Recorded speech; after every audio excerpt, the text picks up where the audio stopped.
you're allowed to feel what you feel, but you shouldn't let it dictate how you move forward. If you have a journey and you move with purpose, it kind of makes it a lot easier to identify when you hit an obstacle, so you can look and evaluate how to get over it. I don't really want someone just to talk to. I think a solution is what I'm usually looking for. I've learned that if I keep it in, it's something that can fester, boil, and just not be channeled in the right way.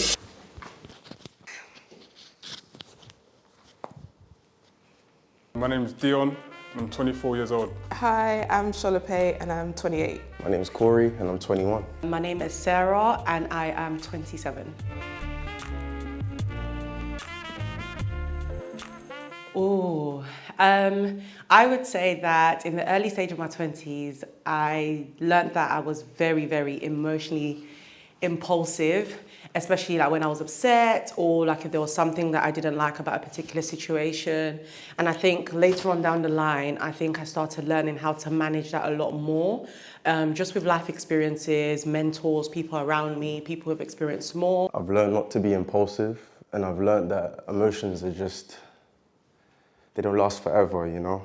So when something comes up, you react accordingly, not impulsively. You react instead of responding.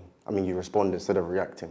I started becoming more aware of what triggers me or what I could do to stop myself using my emotions rather than being rational, so yeah. I've learned that I have the ability to overcome extreme emotions. Sometimes you feel things very deeply, very good things or very bad things, but essentially realizing that you're allowed to feel what you feel, but you shouldn't let it dictate how you move forward and just how you continue in life, like making sure that you're able to keep going, acknowledging your feelings, but seeing how we can move forward. All the time. I would actually say I'm a very emotional person, and that can be a good thing and a bad thing depending on how you manage it. I don't tend to open up my feelings as much because more time I'm kind of looking for more of a solution. I don't really want someone just to talk to. I think a solution is what I'm usually looking for. Not a lot, but when it's necessary, I just go to my mum, really, that's all. So I would say I'm the sort of person that likes to speak about my emotions outright because then it's out of me rather than keeping it all in. Because again, I've learned that if I keep it in, it's something that can fester, boil, and just not be channeled in the right way. However, if I speak to the right people and I have people that I like to call non-enablers, then they're able to help me channel it into should I say, the right channel and just help me. So yeah, I speak about my emotions a lot every day, I think, yeah. Oh, that's a good question. I would say not often, but I feel there are a select few, the inner circle, who I do that with. I understand that everyone is going through their own things, so they don't really have a lot of time to really focus on what I've got going on because they have other stuff going on in their lives as well. So I understand that getting to the solution is probably the quickest way to really overcome anything you're going through. It was actually a few weeks ago. The company I'm working for, work went kind of slow, and it's at the point where I've started to pursue a new career, so it kind of affected my courage, but it's look to God, my mum, chat to my boys, it will stay smooth. The last time I felt like giving up, I would say was last year. I would say last year, so I'm a Christian, so I'll say last year was definitely a purging / discovering season for me. And I would say a lot of things were going wrong. And I would say that it's very hard to not give up. It's very hard to not want to give up, especially things that you're so used to, things that you're comfortable with, is being taken away from you, whether that could be job, finances, friendship. That's a really good question. The last time I felt like giving up, I think it was when I was doing my master's degree, and it was very intense and I loved what I was doing. But at that point, I hadn't studied in that way for a while. How I overcame it, lots of praying, speaking to people, speaking to my family, speaking to friends, and ultimately remembering the goal was to finish, to graduate, so that it could be a stepping stone to my dreams of being a broadcaster. So I would say last year was definitely a hard year and I really felt like I wanted to give up. However, I didn't give up because, as someone says to me, there's always light at the end of the tunnel. And someone also said to me that rather than praying for God to take the season away, pray for God to allow you to open your eyes as to what you're meant to learn in that season, because if you don't learn it, that season will come about again. So I would say also great friendships, great counsel, being in my word, and just finding things that you love to take you away from that situation. So rather than running away from the situation, actually stay in it and just try your hardest to enjoy it as much as hard as it may be. So that's what I did. Thank you for watching so far. Don't forget to like, share, comment, and also subscribe. If you want to be part of the video, the information is down in the description box. Let's get back to the video. I think the hardest part is the flood of emotion that sometimes comes with it when you finally accept, like I was saying in one of my previous answers, you finally accept how you really feel.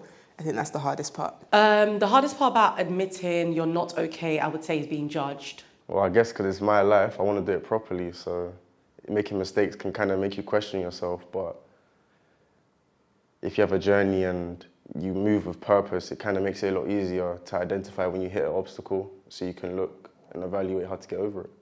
I would say sometimes it's very hard to articulate what's in your head because not everybody can understand it apart from yourself. So I would say sometimes not admitting that I'm okay, for me, can be a sign of weakness because I consider myself a very strong person. So for me to actually admit that I'm not as strong as I thought I was, I think that would be a major thing for me. I tend to look at myself as a strong individual, and at this moment in time, I believe that admitting that I'm not okay is a sign of weakness, and that's something that I'm trying to overcome. I understand that everyone needs help, and no one's perfect.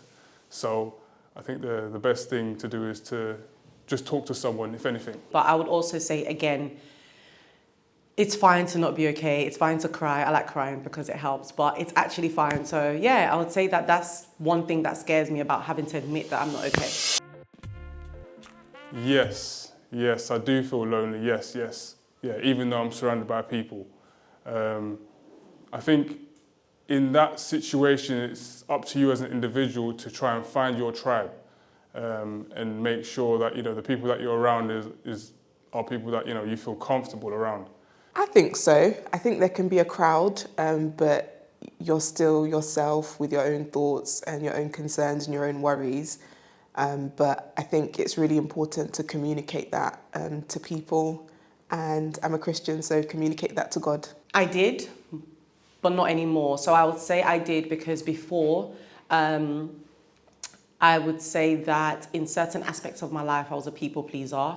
So I had so many people around me, whether that might be church, whether that might be social, whether that might just be people that I know through other people. But I would say that, again, through situations, life experiences, I would say that I've learnt how to love myself, how to be in myself rather than rely on other people. So sometimes you might have, and I always say to people, if you have people around you and you still feel lonely, you have to kind of question yourself as to, are those the right people that are meant to be around you? I wouldn't say lonely, I would say isolated, but I guess that's okay because we all have our own stuff to think about, so yeah, I do, but I have nothing, I feel no way about it. So yeah, I would say that, yeah, sometimes I've had those situations where I feel lonely, even though I have so many people around me, but you also have to now, as you get older, discern the people you want around you and discern whether they're aligned with your future or your goals or even something as just your purpose in life. So yeah.